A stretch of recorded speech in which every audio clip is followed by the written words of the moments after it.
Good day, everyone. I am First Lieutenant David Cuesta, the Company Commander of Alpha Company. So, nandito po tayo ngayon sa Camp Edwards Camp, Barangay Mirab, UP Maguindanao del Norte, na kung saan is nandito po naka-reside itong ating battalion headquarters ng 57 IB. So, kasama ko po ngayon si Sir Rochi Suenan. Siya po ang magtutur sa atin dito sa munisipyo ng UP para ipakita sa atin ang mga historical sites ng bayan ng UP noong in times of unpeaceful times. And to you, Sir Rochi, sir. Magandang umaga po sa ating lahat. Ako po si Mr. Chito Suenan, retired district supervisor at tubong UP po. No? So, maganda ito, ma-reminisce natin yung mga nakalipas at mabigyang pugay kung sino man po yung mga nakapagtulong sa atin para ang lugar ng UP ay maging mapayapa. So, mamaya ituturo ko sa inyo kung saan yung mga specific na strategic location, kung saan talaga tunay na nangyayari yung mga pangyayari noong 1974 nung pinasok ng rebelde ang bayan ng UP. So sa abot po na aking kakayahan, dahil ng panahon na yan, medyo binatilyo na ako. Kaya talagang alam na alam ko yung mga pangyayari. Okay, sir. Hey, Bob. Sir, mga ilang oras ba kaya yung ano na? From here. From here, so it would take around 30 to hanggang 1 oras po ang tour natin. So, samahan niyo po kami dito. Saan tayo, sir? Banda, sir. Papunta tayo ng Noro UP. So, nadadaanan natin yung talagang mga lugar na kung saan nangyari, no? Yung Battle of Noro. Sa noong 90, to be exact, I guess July, if my memory serves me right, July 21, natapos ng July 29, 1974. So ngayon, pababa tayo ng galing ng Mirab, punta ng UP Agricultural School. Isa yan sa mga istruktura na nasunog dahil sa pagpasok mo ng mga rebelde. So, Okay, go. so nasa Barangay Noro tayo ngayon. Malapit na natin madaanan yung UP Agricultural School. Isa sa pinakamatandang school dito sa Tama, sir. Cotabato, Empire Cotabato, no? Saka dito naganap yung lahat halos ng istruktura, school buildings na sunog. Sinunog noong kasagsagan ng gulo rito.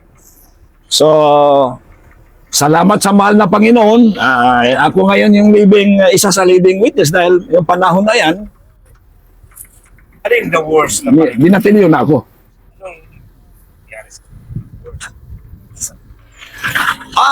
Yung karanasan ko talaga dyan is yung hostage kami. No? Kasi Tama, sir. nung panahon na yon, lahat kami, yung mga civilian na nasa mismong barangay ng Noro, pinunta kami doon kami inipon sa Notre Dame High School. No, so hindi ako magkamali, 1 week talaga kami diyan. Magsimula ng July 21 hanggang July 29 na yung Liberation Day na talaga. So, ito ngayon yung UP Agricultural School, no? Actually, yung mga struktura dito binago na ng panahon. Sinunog lahat ito, halos nasunog lahat. Ito. Sunog. At saka yun ang Mount Biarong. Ayun ang Mount Biarong. Isa rin yung location na diyan lumapag yung 5 beses yung 5 chopper lulan doon ang elemento ng 15th Infantry Battalion.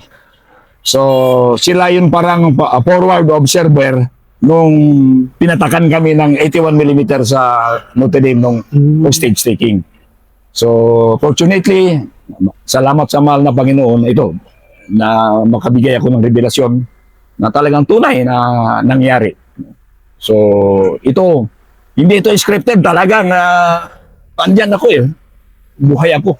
So, sana hindi na maulit yun. Salamat tayo sa ating mga kasundaluhan sa pamanatili ng ating kapayapaan. Actually, marami ng sundalo ang na-assign dito.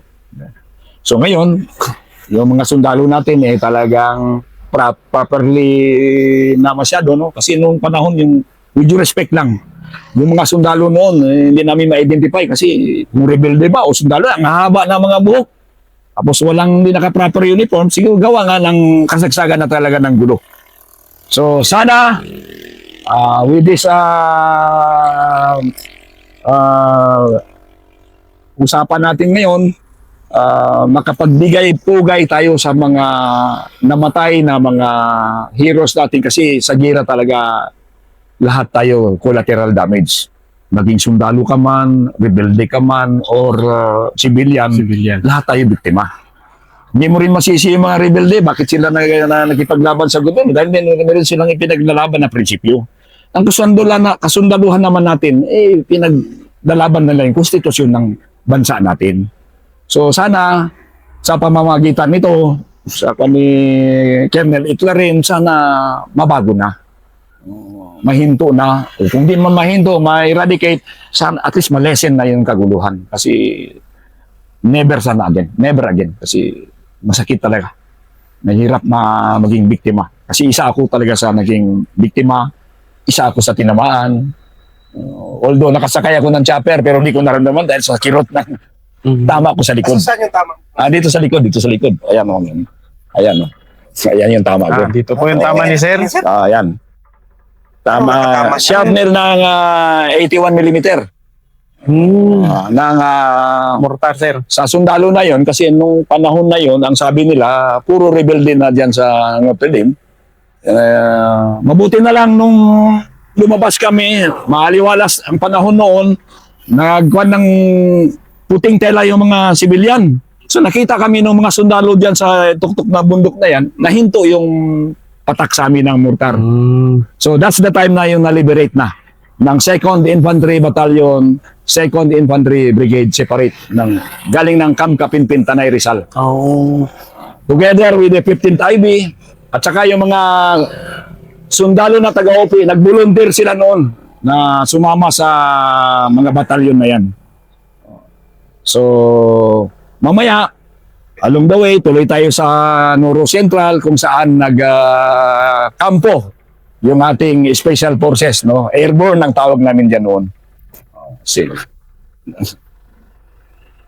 Parang doon pala kayo na ano. Diyan ka na tinamaan dyan. Hindi. Doon mamaya sa Notre Dame High School. Mapupuntahan din natin yon mga viewers natin. Mapupuntahan natin yung talagang historical site kung saan nangyari itong mga bakbakan noong year 1970s dito sa bayan ng Upi. And samahan nyo kami ni Sir Swenan para itur po kayo para makita po natin kung ano na yung pinagbago ng bayan ng Upi mula noon and hanggang ngayon. Sir, papapunta tayo doon. So, ikwento mo muna sir kung dito ka dito ka nag-ba? Ano yun? Okay, so initially is original unit ko kasi is nasa 33rd IB. So sa Pawas sa Radyo Buhayan.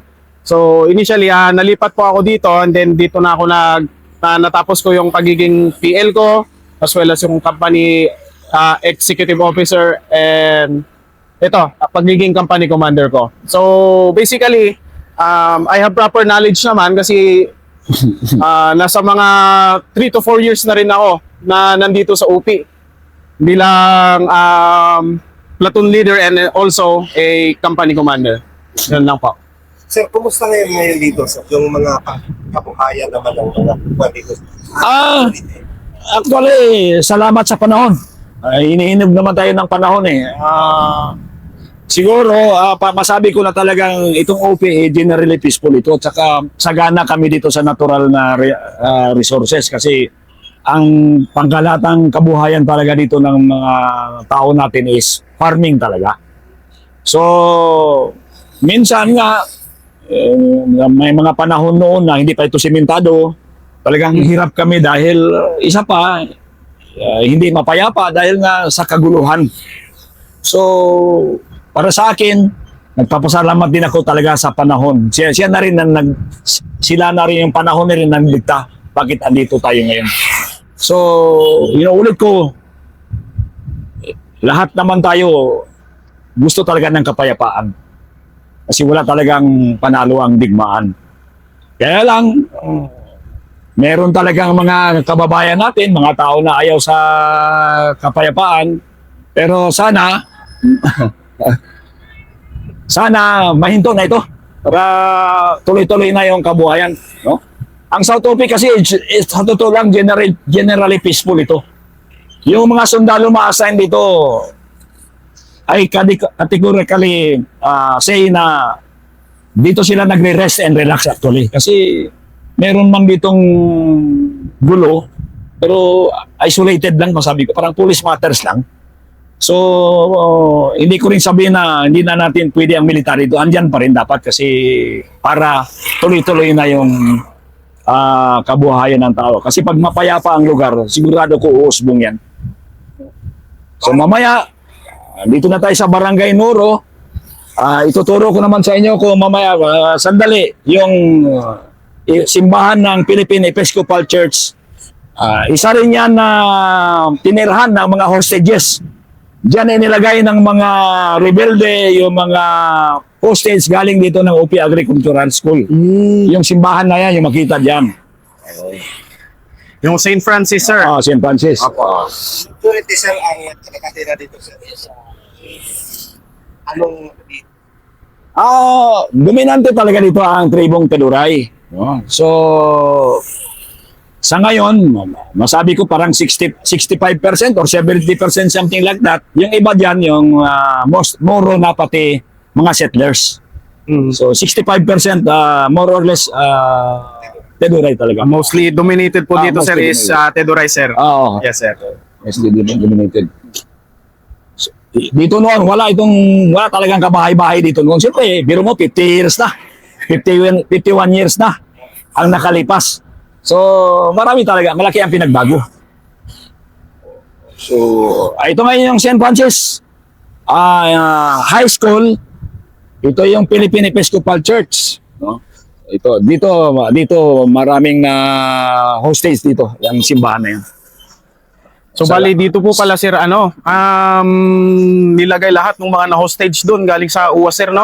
Yung dito, yung sa galing ng dito ng OP Agricultural Yes, sir. School, dito sila nalagay. Kami naman na dito ng side sa Notre Dame. So, bali mapapasyalan din natin yun, sir, mapapasyalan mamaya natin. po, sir. Doon talaga ang pangyayari. Oo, sir. Sir. Okay. Sige.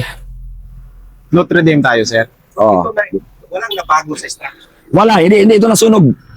Itong bahay na ito, kay Mr. Mamaril, isa ito sa, ito na yung mga pinakamatandang bahay na naiwan.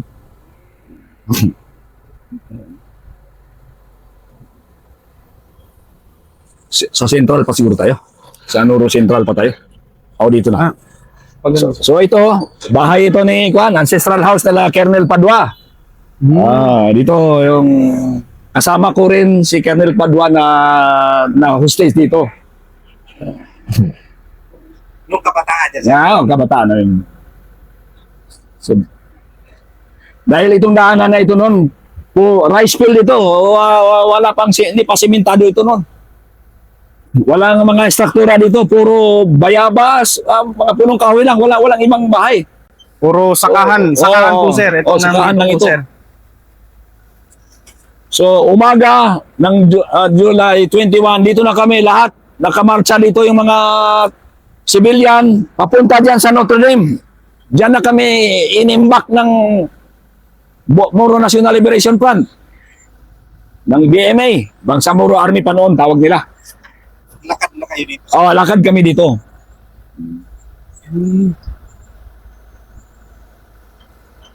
Pwede siguro natin makapaalam dito, masok tayo para makita yung library kung saan pumatak yung 81mm. Pwede po, sir. Pwede tayo makapaalam dito. Paalam lang natin, Mr. Oh. So, ito na yung sir. Ito na yung Notre Dame OP.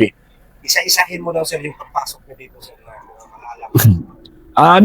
Dito na kami, dito na kami, marami ng rebelde dito. Sabi na, huwag kayo matakot.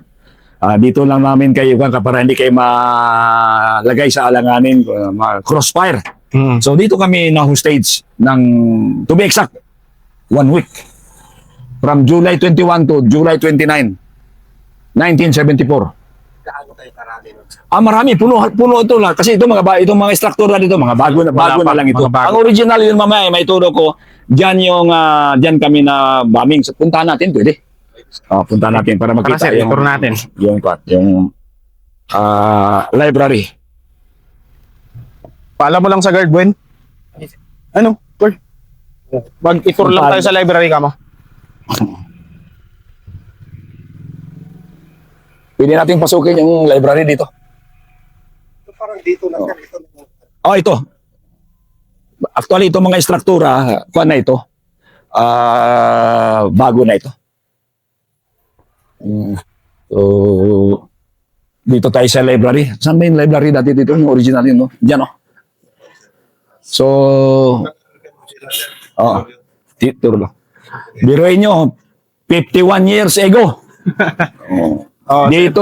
Dito talaga yung civilian na mga na-hostage, dito talaga kami tumagal. Andito yung concentration sir. Oo, dito. Dito kami inilagay dahil para hindi daw kami ma-crossfire pag nagpuputukan yung airborne dyan sa Noro Central. So dito kami nilagay ng mga rebelde. Sir. So, with due respect to them also, wala namang kami nakitang harassment na ginawa nila sa amin during that time. Kasi hindi nga ako magkamali that time is 13 years old na ako. So, alam ko talaga yung pangyayari. So, dito sa kwan na ito, itong original na classroom, yung library, dyan ako mismo, isa ako sa tinamaan dyan. Unang putok, lumampas. Yan, wala pa namang bahay dyan noon. Pangalawang putok, medyo na-short. Pangatlo, pumatak sa amin. So, isa ako sa naging wounded in action. Tingin na tama ulit sir. Ito yung tama ko. Ayan. Meron nakausli dito pero kunti na siguro baka na lang yun. Mga yero na. So, puntahan natin dito yung... Puntahan po natin sa library po sir. Paalam sila. Next natin sir, sa ano sir? Sa Noro Central. Central. Actually, ako yung merong baby. Tinamaan sa tiyan yun anak yun ni Sir Lirio Cristobal. Sa ngayon, I've learned na she is a medical doctor na. Nasa Iloilo ngayon. So, 51 years yun, hanggang hindi na kami nagkita. At saka hindi ko na rin siguro siya makilala. Pero tandang-tanda ko dahil talagang isa siya sa naging wounded. Kasi kung hindi dumating yung military noon, hindi siya na-airlift sa chopper, maaaring hindi siya palarin. Pero madaling istorya, doktor na daw siya ngayon. So, salamat sa Panginoon. So, yung nakapan na yan, dyan maraming nailibing dyan. Yung structure na pinatay, yung bahay alumni na tinatawag. Di bali, pupuntahan natin mamaya dyan. Ito muna sa library.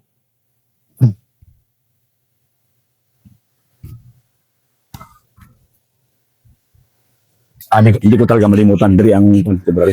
Ituro lang. For 1 week sir. 1 week So, ano pala yung mga ano sir? Wala pa ito. Pinapakain ba kayo nun sir? Ay, masarap ang kain namin. Masarap ang kain namin dahil busog na busog kami. Sa amin, dahil siyempre, medyo bata pa ang pag-isip ko. Meron nga nagsabi, kung pwede lang, hindi na mahinti itong gulo kay busog na.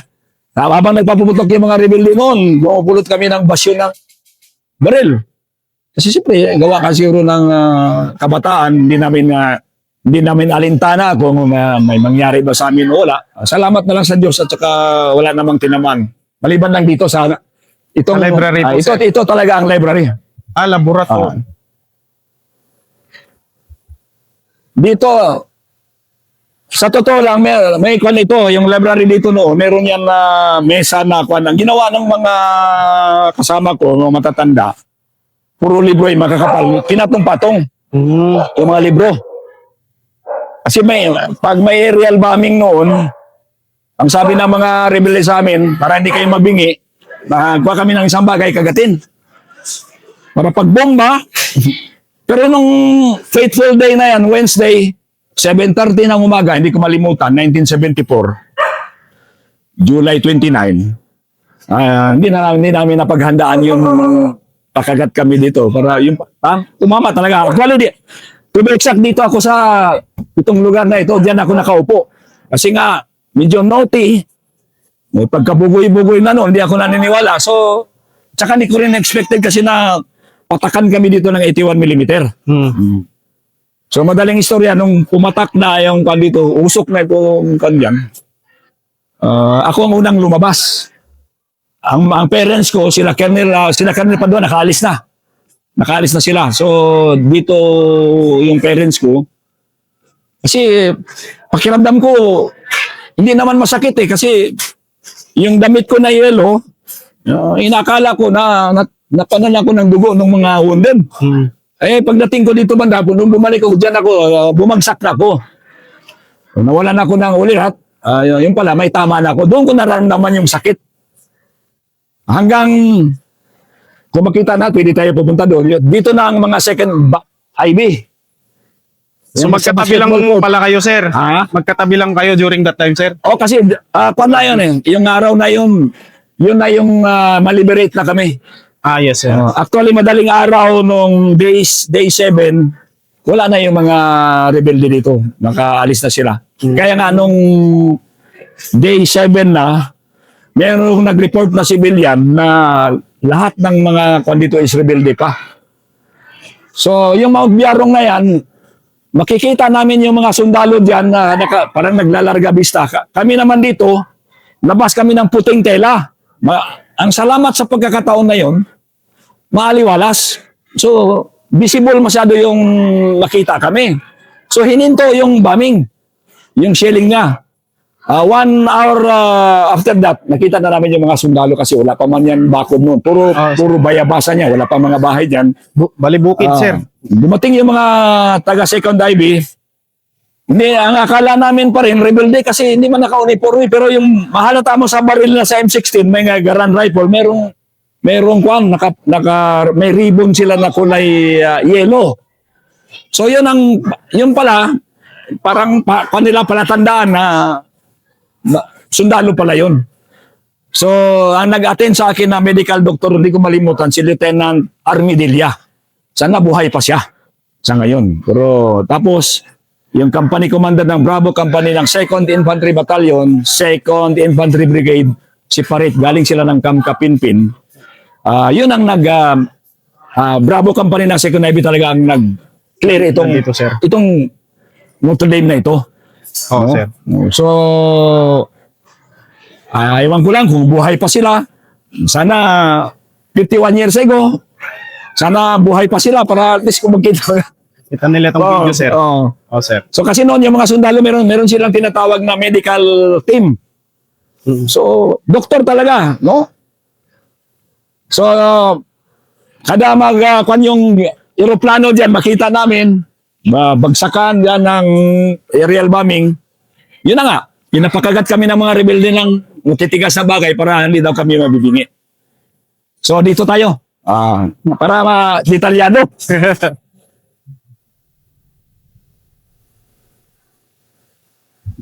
So ito yung basketball court. Actually dito naglalaro yung mga rebelde noong pagkatapos na lang makipagbakbakan sa mga special forces diyan kasi malapit man lang. Siyempre dito ko na-realize yung SIWAR, SIOP nila. Sabi niya wala na yung mga airborne. Patay na silang lahat. Huwag na kayo mag-alala. Siyempre kami naman yung time na yan paniwalang-paniwala kami kasi sabi diyan ako nag-graduate. Yung acquaintances ko sa mga special forces that time, acquainted talaga ako. So, Sa murang edad ko yung nalungkot ako, bakit ganito? Patay na pala sila. So, yun ang sabi sa amin ng mga rebelde dito. Yung pala, walang man lang na-wounded sa kanila. Buhay na buhay sila. Kasi nasa defense force. So, dito kami, Gikuan. Lahat ng sugatan, itong room na ito, ginawa itong ito yung parang hospital ng Second Ivy. Itong room na ito. Dito na kami na lahat ng mga sugatan. Dinala kayo dito. Dito lahat, mo sir. nag-first aid bago kami sinakay sa chopper. Papuntang Awang. Kaya yung Awang noon, hindi pa yan second division. Under pa yan, kung hindi ako mali, basta brigade pa yan. Under sa SEMCOM, Central Mindanao Command. Kung hindi ako magkamali, if my memory serves me right, under pa kay General Fortunato Abat. Yung SEMCOM noon.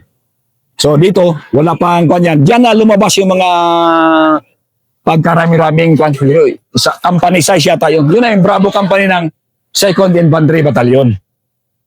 Hanggang dito na, noon nalaman na namin na huwag na kayo matakot, mga sundalo na kami. So doon na kami na medyo relax na kami. Pero yung trauma ng digmaan talagang walang idudulot ng mabuti. Talagang lahat collateral damage talaga. Masundalo man, maribelde man, lalo na kaming mga sa civilian side. Oo, sir. So, never again.